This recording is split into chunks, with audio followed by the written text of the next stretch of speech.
Hello, welcome to White Birch Tarot and Astrology. I'm going to take a look at what's going on in the sky. I'm doing this about 3 o'clock in the morning on September 19th, so the 19th is just starting. And actually I printed this out on the 17th, but I've kind of adjusted no I didn't. Well, I adjusted the sun and the moon. I just wanted to show you, we had the full moon last night. It was here, I just crossed it out. But we have this interesting formation, it's called a kite in astrology. And what it is we have a grand trine between, let me get it backwards here, between Pluto, Uranus, and the Sun. Okay, that's 120 degrees between each of them. They're all in earth signs. So we have a grand earth trine. And then these two planets, Uranus and Neptune, and last night it was the moon has moved over here now, make a sextile, which is 60 degrees, which is a positive aspect, so is a trine. I'll explain that in a minute.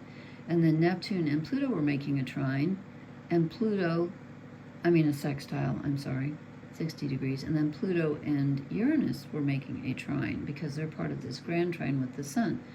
So that's called a kite, and it looks like a kite. And at the tail, we have the sun. And last night, as I said, we had the moon conjunct Neptune up here at the top of the kite. So it's a really karmic aspect. It's probably the most powerful aspect. Grand squares, grand crosses are also very powerful when you have 4 planets making a square to, like this grand square. But okay, so we have a grand trine, and what that means is the energy in a trine flows very easily. The negative part of that is that it's like having an open hose. You can't really stop it. So the sun is our self, and when I say self, I mean not your ego, not the self that you present to the world, but your actual true self that includes all of you. Your bad traits, your good traits, your shadow, your inner child, everything is the sun. And the sun is who we're supposed to be becoming in this lifetime. Oh, I forgot, I left the fan on the table. Oops. Sorry, last time I did that, someone told me they could not hear, so I hope you could hear that. Anyway, back to the grand trine. So the sun is our self, all of us, our true self, the self we're supposed to become in this lifetime, okay? And it's flowing very easily with the god of the underworld, Pluto, death, transformation, and rebirth. Pluto also rules our subconscious mind. Okay, Pluto's at the very tail end of Capricorn retrograde. All of the outer planets are retrograde right now. Pluto, Saturn, Neptune, Chiron, North Node is always retrograde, Uranus, all retrograde. So this is very karmic. And this is a very karmic spot, so I just want to talk about this. So the energy is flowing from your subconscious to Uranus, Uranus rules the collective consciousness. And it also rules in ourselves. It rules those moments when we have like a revelation, when you're sitting there and you go, oh my God, I never thought of it like that before. And when it's connected with Pluto, something that's buried in the subconscious can flit into your mind. And when it's connected with the sun, it's something about who you are and who you were formed to be, which always makes me think of childhood, because that's, basically when you think about who made me the way I am, well, part of it is who you were born to be. It's in your birth chart. It's your fate. It's your personality. It's your free will. It's genetic a little bit. It's all of those things. and I've probably said this before, but my favorite astrologer, Liz Green, quotes Carl Jung, the Swiss psychologist, when he said, "Free will is the ability to do gladly that which I must do." Well, that statement tells me that he equated fate and free will, which I find fascinating. Because if you think about that, think about that. That's very, very interesting. So, so something comes up, and it's related to, I think, your self-identity. And the sun is in Virgo right now. I know you can't see the glyph probably down here. Sometimes it shows up bigger on the screen after I post. The sun is in Virgo. Virgo is about service. So that reminds me of the Grail question, which I have mentioned before, which I think is the most important question to ask yourself about anything and everything in your life, and that is, whom does it serve? If you ask yourself that about any emotion, action, desire, whatever, pain, whatever, you will discover an answer, because that's the true question. Whom does it serve? Why are you doing that? And just to use a personal example quickly, I'll just say that the other night I'm usually alone here because this is not where I grew up, and I don't have a lot of friends here. But someone came to my house, someone I know, and I had planned I was going to have a talk with her about something that has been bothering me. It's very important. And I had it all planned out. I've been thinking about it for weeks, but I haven't seen her. And she came and was here for like 2 hours. And I had rehearsed this, what I was going to say, like 50,000 times. I'm not kidding. I had even written it out. And she came and left, and then it's like I came out of a fog, and I said, I did not ask for what I wanted, because I thought, you know what, you're just afraid to not, you have to please people. What is this? Anyway, I'm not getting into my psychology here, but I asked, the question I had to ask myself is, whom does this serve? And to me, it usually comes down to something in the inner child, and it's usually something fearful, something that you're afraid of, something that scared you when you were a kid, or an unmet need, or whatever it is. So I'm just saying that this energy is flowing here, and you might have a revelation about something that was buried in your subconscious. And these are in earth signs, which tells me that you're going to feel it in your body. Yes, this is mental. I shouldn't say that. I know in Britain that means you're kind of cuckoo. We call it cuckoo. I mean, it's thought energy. Uranus is thinking, but it's also realization and revelation. And so, but it's in an earth sign, and so is the sun, and so is Pluto. So whatever you discover about yourself, or this, whatever comes up from the subconscious, you're going to feel it in your body as well as in your mind. In fact, you might feel it in your body first and then think, why am I so tired? Why am I so anxious? Why does my stomach hurt? Why whatever? Okay, the kite part comes in when we have Pluto trine Uranus, because it's part of this grand trine with the sun. So this is 120 degrees. And then Uranus is sextiling, which is 60 degrees, Neptune, and so is Pluto. So they make this kite formation. So the heaviness, the emphasis, there's two emphases, is that a word? The heaviness is at the tail end of the kite, kind of not so much heaviness, but the back end, to put it politely, is us, the sun, ourselves. The crown, the top of the kite, the direction in which this is headed, the direction in which we're looking, because the sun is opposite Neptune, and last night it was opposite the moon.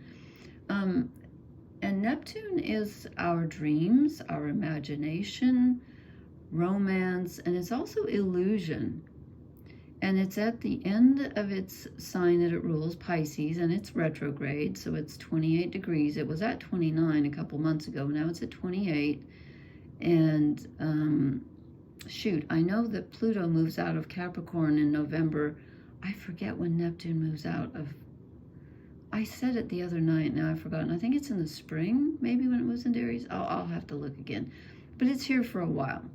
So what does this mean? Well, all of these outer planets are sort of cooking up a fated experience. They're trying to tell us something.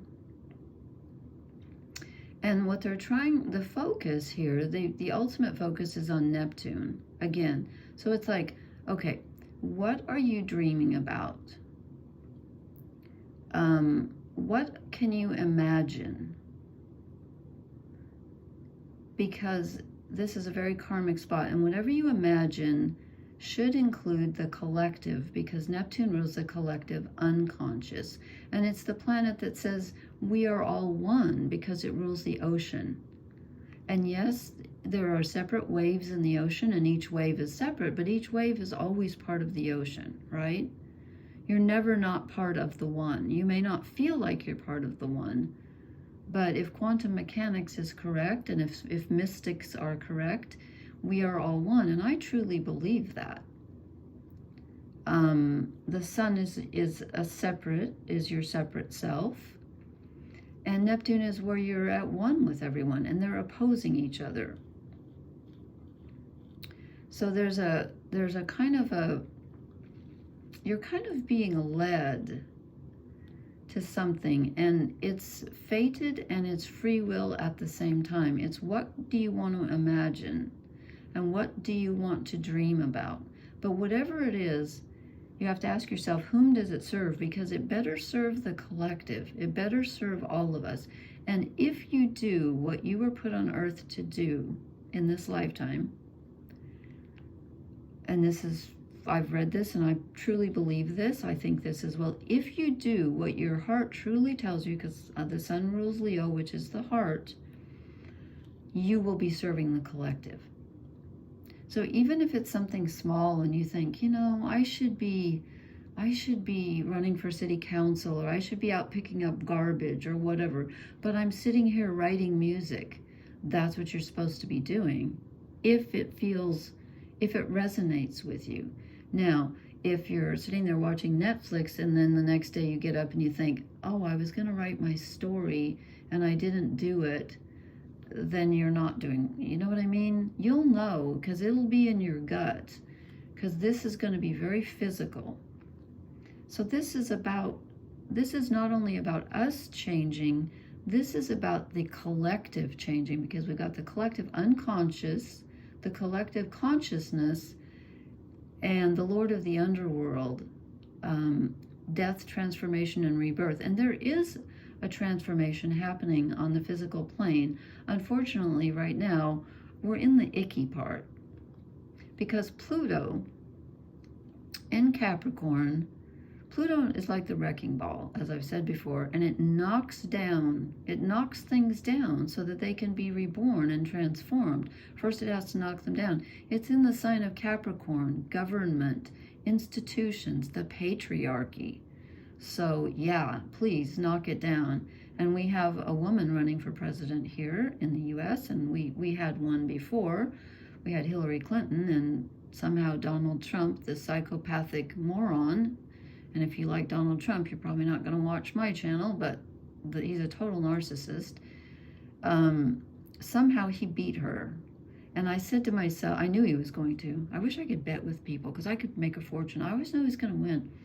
I've never been wrong since I was about 18 about who's going to win the presidency. This time, I think, I'll make a prediction. Now watch, I'll be wrong for the first time. I think Kamala Harris is going to beat him by a hair, but it's going to be really, really close, and I'm scared. But I think because Pluto is at the tail end of the patriarchy for one last time, retrograde, and moves out in November, right after we vote, goes into Aquarius, which is progressive thinking. This is the new world, brave new world. And the collective consciousness, the collective, society is going to be transformed when Pluto moves into Aquarius. And that's a good thing, because we have had so much chaos with Pluto in Capricorn. But that's good, because the old world needs to go. Not go, but be transformed. Be transformed by the renewing of your mind. Now I'm quoting the Bible. I don't know where. It's funny because I don't read the Bible, but I seem to know what's in it because Bible quotes pop into my mind. And I have a very strong feeling about reincarnation. Anyway, all right, so there you go. But this is kind of what's happening to us right now, too. We're going to be renewed by the transforming of our mind. And this is our higher mind. And I don't like the word higher, but I don't know what else to call it, because Mercury is our day-to-day, thinking. Like, what's running through your mind right now? That's Mercury. But when you have a sudden inspiration, just a bolt of lightning that comes in your head, and you're like, hey, I never thought of that before. Or, or like if you're in any kind of an artist and you sit down and you just start writing something or painting something or playing something on a musical instrument and you don't know where it comes from, that's Uranus. It's like a bolt of lightning. It's just there. And I'm a poet and I write other stuff too, but my favorite is poetry. And my favorite poems that I've written are the ones that I sit down and I write them from beginning to end, and I don't even have to think about them, and I don't change a single word. If I write it, like if it's something that I want to express, and I think I want to express my grief over the loss of my husband, so I sit down and start, oh my, I struggle, and I edit, and sometimes I'll put a poem away for 15 years and then drag it out. But when I get a Uranus poem, I just write it as is. Boom, I'm done. I love it because I don't have to edit. It's wonderful. Okay, so and we also have Saturn is opposite our smaller mind, and again, our personal mind. Let's call it that. Our personal mind is opposite Saturn right now, and Saturn also asks you it's kind of related to the Grail question, because Saturn is about responsibility.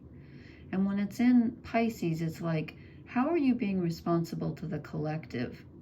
But also, how are you being responsible to your own dreams and your imagination and your, not so much desires, because desire is more about Mars and Aries. But we have Chiron and the North Nodes in Aries, which is your personal desires and your personal identity based on your actions and what you desire and who you want to be. Aries is all about who am I at a core level, and what do I want, what do I desire, and also it's kind of a savior aspect. This is the knight on the white horse slaying the dragon to save the princess, or vice versa. The princess can save the prince. It's about saving the underdog. Aries likes that. Neptune and Pisces is about savior with a capital S. It's like when you feel like you're a victim and you think, oh, I need to be saved. That's why Pisces, the sign of the fishes, is the Christian thing, because supposedly, if you're a Christian, you believe that Jesus died for our sins, and that saves us. That doesn't make sense to me. I don't understand that, and I'm not trying to bash Jesus because I think he was cool. I like what he said, so I'm not trying to offend anyone, but I don't see how his death on the cross, I don't understand it. I think it's mythologically important, and when I say a myth, sometimes people get offended because I think a myth is something that's not real. And Joseph Campbell, the great mythologist, said, and I probably said this before, a myth is not something that never happened. A myth is something that's always happening. So that gives a myth actually great power. And I do believe that myths do have great power, and that's why they remain. That's why they stay with us. And that's why there have been so many dying/resurrected gods. Jesus was not the first. I think he might have been the last, but he wasn't the first. Look it up if you don't believe me. There was Mithras and Adonai and, oh, I always forget that other, well, Osiris was a dying in Egypt. Okay, I'm kind of just, here I go on my, I need to do a podcast or something. Anyway, so we have Chiron in the sign of our self-identity. We've been dealing with our deepest wound for a while. It's heading backwards, so it's going to be in Aries for a while. Again, I didn't look up when it leaves, but it's heading right for my midheaven. I swear, it's just all this stuff has just been all over my stuff. Anyway, if you know where your planets are, and again, if you don't, email me. It's capital K 209 20330 at gmail.com, and I will put it in the comments. I'll try to help you on astro.com. That's where I get these. I print these off from astro.com, but it won't let me print them off for you and email them. I don't know why. Probably because it wants people to get on there. It's free, though. It's free. Totally free. Okay, so this is a very important karmic time right now where we are being led to question our, not so much our actions, but what we're dreaming, and how does that fit in with the collective dream? Where are we separate? What subconscious blocks are holding us back? And what illuminations, what revelations can we have that will free us? Because Uranus is all about freedom. Okay, and I think I'll stop there. And because I pulled 3 shadow cards, I just wanted to do real quick. And I'm sorry I didn't do this last night. I was so tired yesterday. That full moon kicked my you-know-what. So I pulled 3. I decided to pull the shadow fate cards. I realized I need to hold these up closer. You know what? I'm going to put this on 1 because it makes it more clear, I think. Does it? Yeah. 8 of Cups. Interesting. What do you need to let go of? That's Pluto at the tail end of Capricorn, trining Neptune, saying, what no longer serves you? You must realize that. You must realize what no longer serves you. And then I drew the 8 of Wands, which is moving away from something and towards something else. So you ask yourself, what no longer serves me? And then you ask yourself, what can I imagine that does serve me? I love this. Isn't that a beautiful card? I think these cards are beautiful. I know they can be grim, but I think they're gorgeous, personally. This is the Shadow Fates deck by Hattie Thorne. And I love it. This is what the back of the cards look like, which I think is gorgeous. There's nothing I love more than bare branches. Honest to God. I actually have some sitting in the corner when you walk in my front door, and people look at them like, why does she have dead branches there? Because I think they're beautiful. So we need to move away from what no longer serves us, and then imagine something that will serve you. And it's interesting that the birds are flying in an opposite. She's going against the birds. I feel like she's taking a leap of faith, and she's saying, I'm going to follow my dreams, my real dreams. Even if everybody else is going that way, I'm going this way. And then I asked, okay, so where is this leading us? And I get the Queen of Cups.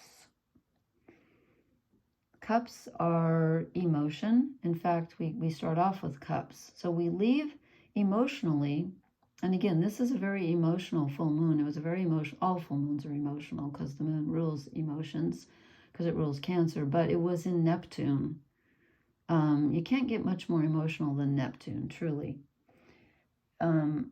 So we are moving away from something emotionally that no longer serves us, and we're using our agency. Wands are spiritual and physical action. So we tune into spirit, which is, again, a combination of our fate and our free will, and we say, I'm going to go in this direction, and we choose. But hopefully we choose what we're supposed to choose. I know that sounds like a paradox. It is a paradox. Again, if you want to dig into that deeper, read The Astrology of Fate by Liz Green, and Green has an E on the end of it. It is like the most astounding book I've ever read. Okay, so this is leading us to the Queen of Cups. This is where, now this is a shadow card, but this is where we look at our emotions and we find the ones that are holding us back. Did something happen to you in childhood or as a teen or just whenever? What negative emotions, usually connected with fear, fear of loss, fear of not fitting in, fear of losing, you know, those we love, not being accepted. What are you afraid of emotionally? Dig deep and find out, because you don't want to be held back by that. You want to be in control so you can move in this beautiful direction, okay? I don't even think I need to pull another card, and I've gone on for over 25 minutes, and I didn't mean to, but that's the way it goes. So this is about asking yourself the Grail question: whom does it serve? And again, if you follow your true desire, which is connected to your heart, and again, we have the sun at the bottom of the kite. This is the basis of it. There's the sun. The sun rules the heart, rules Leo, which is the heart. Neptune is the feet. You know, and Jesus used, why am I talking about Jesus so much tonight? I guess because Pisces rules Christianity. Jesus used to wash people's feet. Pisces rules the feet. And that's how we walk through life, right? Their feet are very important. You heard it here first, folks. Feet are very important. Yeah. And I was going to talk about all the stuff that's coming up, but you know what? That's enough for tonight. I'll try to post again because we have just so much going on in the next few days. And Mercury, let me just show you here. Mercury, which is, where's Mercury? Down here by the sun. Sorry, I can't point. Mercury is the one that says 14 degrees. Mercury, as it moves forward through Virgo, is going to be aspecting all the outer planets when it gets towards the end of the, it's already opposite Saturn. It's going to be aspecting Pluto and Uranus and everybody. So it's, you know, we're going to have a lot to think about too. You might get a download, and then you process it through your conscious, you know, your day-to-day mind, and you say, what does this mean? You have to ponder it. Okay, I really will stop now. Thank you so much for watching. Please hit the like, share, and subscribe buttons, and leave me a comment. I would love to know how this, I don't know where that dust keeps coming from. Good grief. I guess I need to shake the cloth. I would love to know how this full moon in Pisces treated you with this kite aspect, because I felt it very strongly. And with my interaction with this person the other night, I learned a lot about myself that I thought I had worked on. I have more work to do. We probably all do, but hey, you know what? Rome wasn't built in a day. I'm just full of quotes tonight. Anyway, leave me a comment and I will talk to you later. Blessings. Good night.